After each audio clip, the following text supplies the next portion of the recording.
Hi dear friends and net aspirants, welcome back to High Point, our channel, and in this video we'll be looking at one of the pioneering uh, literary feminist critic known as Mary Wollstonecraft. And Mary Wollstonecraft, she belongs to the Romantic age, and we will have an introductory session and we will discuss about his major text and concepts and various other things related to her. Okay, Mary Wollstonecraft, she lived from 1759 to 1797. She had more or less a small lifespan, but still she is considered as one of the first uh, feminist literary critic that we have ever have in our English literary canon. Okay, so she is most famous for her work known as a Vindication of the Rights of the Woman. This was an essay that she came up. We will discuss what are the major arguments that she made in this essay as well towards the uh, end of this video. So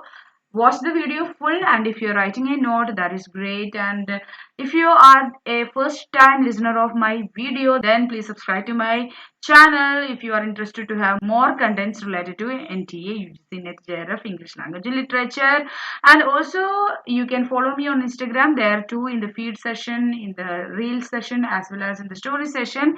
We are providing lot of materials in Instagram too. My ID is right here. You can follow me on there too.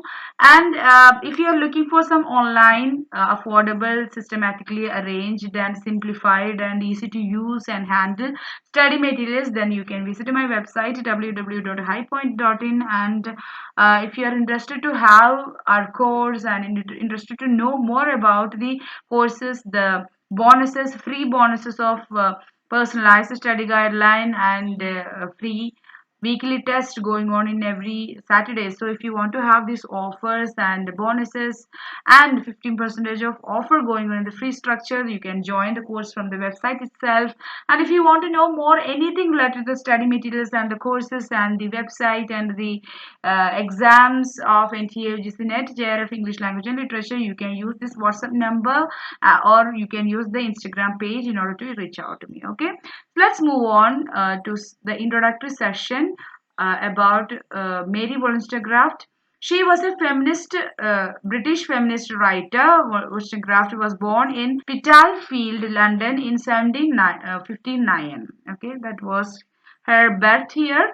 And Wollstonecraft, along with her sister Eliza and her close friend Fanny, established a school at Newington Green. So they three together they established a school at Newington Green. She became a translator and an advisor to Joseph Johnson, a noted publisher of radical text. So she was so radical. It was like during that time, women were not quite radical during that time. They always remained as meek and shallow, and they even denied education, proper education. But Wollstonecraft, she managed to get education, and she even established a school, and she also became translator under a famous radical publisher known as Joseph Johnson. In 1790, he produced her Vindication of the Rights of Man, the first response to Edmund Burke's reflections on the revolutions in France. So she came up with the two amazing essays titled as The Vindication of the Rights of Man and Vindication of the Rights of Women. In 1790, she came up with this work, Vindication of the Rights of Man, and Joseph Johnson was the one who produced it, who published it, and she wrote this work as a response to Edmund Burke's reflections on the revolution in France. So, revolution was going on in France, and this was a response to Burke's work. Wollstonecraft attacked Burke's ideas based on antiquity and tradition. So Burke was telling many, I don't know what was Burke was telling in this essay by him, but he based his ideas upon antiquity and tradition. But Wollstonecraft, she was so modern in her approaches, and so she attacked Burke's ideas based on antiquity and tradition that we can see in his work. The publication of Vindication of the Rights of Man brought her to other radical thinkers such as Tom Paine, John Cartwright, John Horntook, William Godwin, and William Blake. So these were the Tom Paine, Tom Paine, John Cartwright, John Hontook, William Godwin, and William Blake. These are the major thinkers, political radical thinkers of this time in which Wollstonecraft was living. So here her publication of Vindication of the Rights of Man brought and brought her under a limelight, and these radical thinkers, you know, noticed her, especially William Godwin. She is best known for her feminist tract, A Vindication of the Rights of Women, and it was published in 1792, which advocated equality of sexes. So she was mainly talking about the equality of sexes and how eagerly it is needed, how and why we should educate women, and how eager, how what is the emergency situation that is that we need equality among sexes. So she is best known for this feminist tract titled as A Vindication of the Rights of Women, published in 1792, and she is also came up with two novels. So she has written two major essays. At the same time, she has written two novels as well. The first one is Mary, a fiction, and the second one is Maria, or the Wrongs of Women. So try to remember what is the other title to the novel written by Wollstonecraft, Maria. The other title is The Wrongs of Women. So remember that. She published an anthology, The Female Reader, miscellaneous pieces in prose and verse selected from the best writers and disposed under proper heads for the improvement of young women, published in 1789. The Female Reader, that is the short title for this anthology. It has a very lengthy title, this anthology, which was published by her in the year 1789, and it was published under the pen name known as Mr. Creswick, teacher of elocution. So why she published this under a pen name? Because if it was published by her own name, in a female name, then nobody will read it, nobody will take, give adequate notice of it, nobody will understand, seemingly nobody will care what she is telling in this particular anthology. But she published under a pen name, Mr. Creswick. Okay, remember that point too. Okay. Now, what happens next? Wollstonecraft married William Godwin. William Godwin, he was a contemporary political writer, political thinker of the time, and William Godwin, he came up with a work known as uh, political justice. Okay, and this was attracted by P.B. Shelley. After reading this work, P.B. Shelley comes and meet Godwin, and there Shelley meets Mary Shelley. And by that time, after the childbirth, Wollstonecraft died because of an infection, and Mary Shelley, she was young, and they got attracted and they eloped. Okay, that is the latest story. When we discuss about Shelley and all, we will elaborately tell the story. And Wollstonecraft married William Godwin, a philosopher, in the year 1797, and Mary Shelley is their daughter. She died of an infection after the childbirth in 1797 itself. Okay, so that was the biography of Mary Wollstonecraft. Now let's see some elaborate points related to vindication of the rights of women. So if you want to know more details about Mary Wollstonecraft, then you can visit my website. And if you want to know any other author or any other text that you need to cover for NTA, which is the Net Chair of English Language and Literature, which are available in the form of audio lectures and downloadable PDFs. Downloadable PDF materials, visit my website and have the free trial and see whatever we have provided there. If you are interested, you can join the course from the website itself. If you want to know more, then you can WhatsApp me or call me in this given number, or through Instagram too. You can reach out to me. Okay. So, Vindication of the Right of Women, published in 1792, it is considered as one of the earliest text of Western feminism. Like I said, Mary Wollstonecraft, she is one of the pioneering feminist literary critic that we can see in the English literary canon. And she published this work in 1792, and it is considered as one of the earliest texts of Western feminism, where inequality between sexes and genders and gendering of the female are discussed elaborately. And it also emphasized the importance of giving proper education for women, and it also tells how various stages and how various fields, how women are subjugated differently. Okay, this partly structured as a response to several works of women education and female conduct written by men during the latter half of the 18th century. Among the most significant of these was J.J. Rousseau's Emily or on education. So this work by Rousseau is quite familiar and quite famous in education. The topic in the subject of education, we all learn this, but there too Rousseau comments many things which are not so, not based on equality, that don't that does not provide equality for women. So this work Wollstonecraft structured and produced this work as a response to several work which were published upon the topics of women education and female conduct. Okay, how women should carry out themselves in several occasions. Okay, and all these works were written by men, and that is the curious thing about it. So she wrote this essay as a response to all this work, and one among them, most significant of such work about female education and female conduct, was produced by J.J. Rousseau, which was titled as Emily or On Education. Now, she states that since childhood women are taught to believe that they are inferior to men, they are taught to be docile and submissive. So this is, even now it is happening, that from the childhood itself, we in India especially,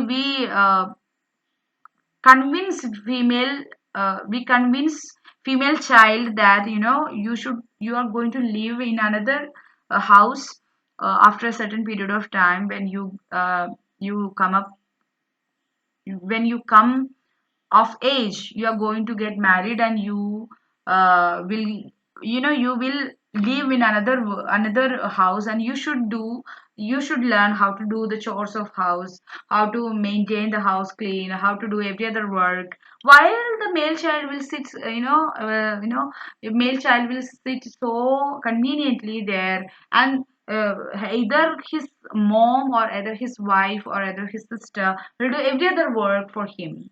So it's like that, from the childhood itself, women are taught that they are inferior. They need to depend upon a man in order to live. Single-handedly they cannot live. For every other thing, for money, for security, for everything, in order to have a good life too, you have to depend upon men. There is no other way for women. Like that, from the childhood itself, they are taught. Even all of us, if you're a female listener, then you can understand this status better. So every other place it is like that, but slowly by slowly we are coming out of that. But still, from the childhood itself, women are so conditioned in such a way that we believe that we are inferior to men. We cannot have equality along with men, and we don't have anything other than that can sustain ourselves. And we don't feel that we'll be happy alone, or it's like we believe that's our fate, being a woman, that we need to be subjugated by men. Okay, so if you're a married woman, then most of us believe that my husband has an authority over me. I am my husband's property. My husband owns me. So I have heard women, married women, in a proud way says that my husband owns me. So if somebody owns someone, then that person is a slave. So it's like it's complicated. From childhood itself, we have a tendency to believe that, because from our mother, from all the people around us, we feel that it is quite natural that females are inferior to men, women are inferior to men, and that's how it is normal. No, it's not normal. There's a problem in it, because it's a notion of patriarchy that got questioned in these essays by female critics, female literary critics. Characteristics such as meekness and self-sacrifice are inculcated as feminine virtues, which led to subjugation of women. So if an argument occurs, even if even if the even if you are right, if you're a female, then you will understand this. Whenever an argument is there, you cannot argue, you cannot ask question. Being female itself, that you should be meek, you should not act clever, you should depend upon men, And you should sacrifice everything for the sake of your family, for the sake of your kids, for the sake of your husband. You should sacrifice everything. If you feel that your career is important, if you say that your career is important, your life is important, you have your own like and dislikes in your life, then you are selfish woman. If a man does that, that never matters. But if a woman does that, then that is a big issue. Don't you feel that? If you are a female listener, if you are a female person, then you must have gone through this. Meekness, self-sacrifice, they portray all these qualities, all these negative qualities like this. They are inculcated as feminine virtue. If you are meek, if you are less clever, if you are depending, if you are self-sacrificing all your whatever you have, your dreams, your ideas, everything you are sacrificing, then you are a good woman. That's a virtue for female. If you are a man, you should not be meek. If a man is meek, then he will be laughed at, and he will be told by others that you are act like a female. So acting like a female is something that is bad. So there are many things associated to, we will discuss that later. Now, Wollstonecraft further states that women are denied proper education, which prevents their empowerment. So, since women are not getting equal type of education just like men, that's why they cannot come up in the mainstream of a society, and that prevents their empowerment. The education given to women only aims at acquirement of some corporeal accomplishment rather than the cultivation of the understanding. It only trains them to get husbands. You know, women are giving education. Women are giving give education in such a way that it only aims at to have some requirements that are needed to look after their kids and husband. That will that will train them to be a good wife, a good mother. Other than that, they are not giving they have not given any further kind of education which is relevant in scientific subjects, which are relevant in any other discipline. Okay, but the education that are provided for them so far only train them to get a husbands and be good wives and good good daughter-in-law, or be good at that kind of positions, not have an independent position. Okay, she makes a case for women education and states that strengthen the female mind by enlarging it. So if you give proper education, that will give a strength to female mind, and that will enlarge their female mind. There will be an end to blind obedience, but as blind obedience is never sought for by power, tyrants and sensualists are in the right when they endeavor to keep women in the dark, because the former only want slaves and the latter a plaything. Okay. So what she says, strengthen the female mind by enlarging it. So you should enlarge, you should widen the female mind in order to empower it. So how can empower female minds? By enlarging it. And how can that is possible? By giving proper education. And there will be an end to blind obedience. So if you enlarge the female mind by strengthening it and empowering females, then there will be an end to blind obedience. Then they can think themselves, then they can understand what the other person is intended by saying so many things. So they can question their own position as a slave, as a depending women. So that can happen if you give proper education. But as blind obedience is ever sought for by power, tyrants and sensualists are in the right where they endeavor to keep women in the dark. So these people, those who have power, tyrants and sensualists, they wanted to be women blindly, be obedient to them, and they wanted to keep women in dark. Why? If women are not in dark, then who will do their chores? Who will obey them? They cannot act like they own women if women are empowered. If women are self-dependent, if women know their own power, if women know their own dreams, if they wanted to give priority for their career, their life, their dreams, then who is going to be act like a slave? Who is going to do all the chores, and who will be their private property? So who will be? There won't be anyone left, right? If women are so empowered.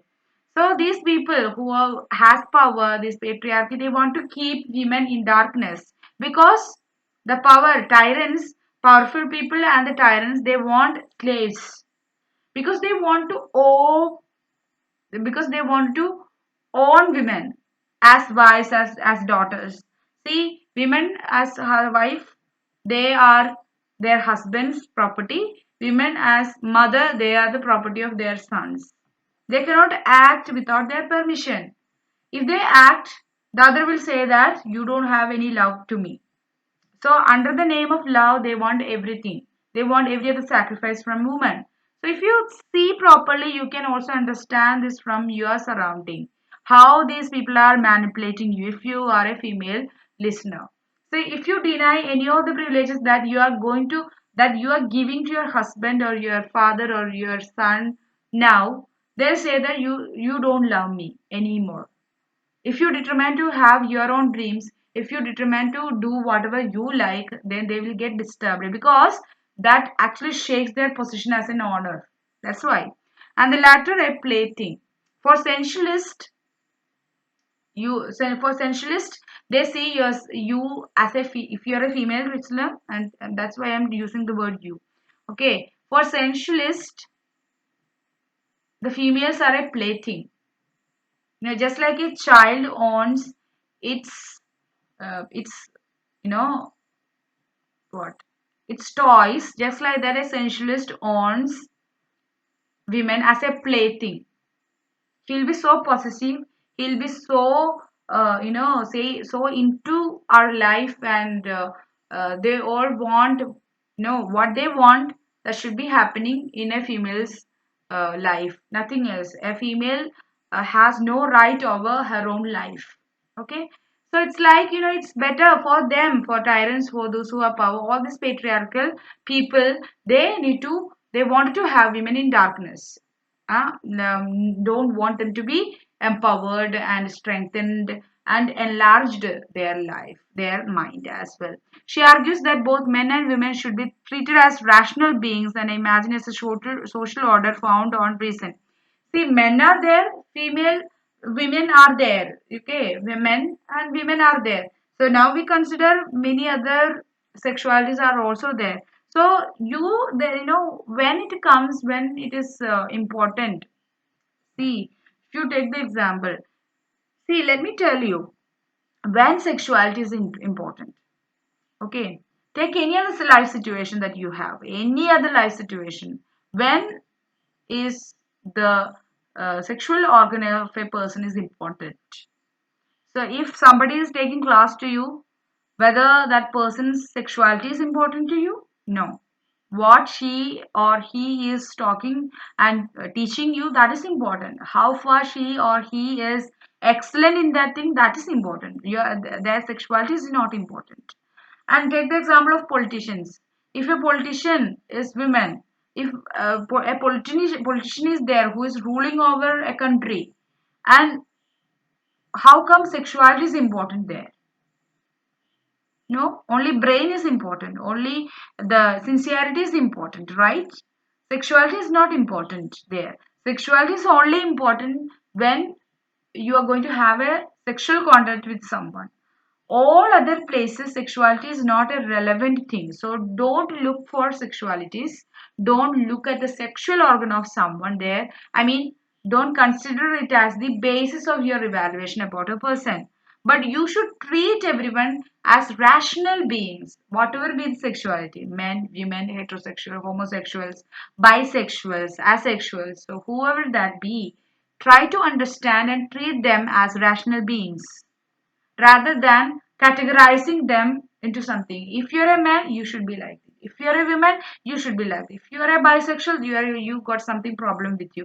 If you're a transgender, then you also have a problem with you, and you have many stigmas associated to these people. So try to avoid that and treat all the beings, all the people as rational beings, and try to imagine a social order. Try to imagine a social system founded and based upon reason. That is more needed than these kind of biased, sexually biased opinions that we have about people. If a women do something If a woman do something, what will, you will see that woman, not the thing that she has done. You know, if something wrong happened, immediately we will go to the gender or the sexuality of that person, that we assume if it is a woman, that she's a heterosexual and he's a woman, and women are not capable of doing all these things. Simply because that person is a woman, that's why all this catastrophe happened. Simply because that person is a man, simply because of that all this catastrophe happened. The same way for good things also. Okay, so it's like that. Don't go for such stigmatized, such such biased opinions about people and treat them like that, but treat people as rational beings and imagine a social order founded on reason. So that's all about Mary Wollstonecraft. There are so many things that we need to learn about the Vindication of Rights of Women. She is discussing many things, but I just have given a gist of the essay. You can uh, visit my website and see what we have provided there about Mary Wollstonecraft and all her other works. If you are interested to have, let me know through WhatsApp or Instagram, my Instagram page. Visit my website and have the free trial and see whatever we have provided there. If you have any questions and queries, do comment that in the comment section. And if you have not yet subscribed to my channel, subscribe to it and press the bell icon while you subscribe so that you get a notification whenever we upload a video in here. And also follow me on Instagram if you want more variety of materials related to English literature. Okay, that's all about it. Meet you in the next video session. Until then, stay true to High Point and be happy wherever you are, guys. Thank you and tata.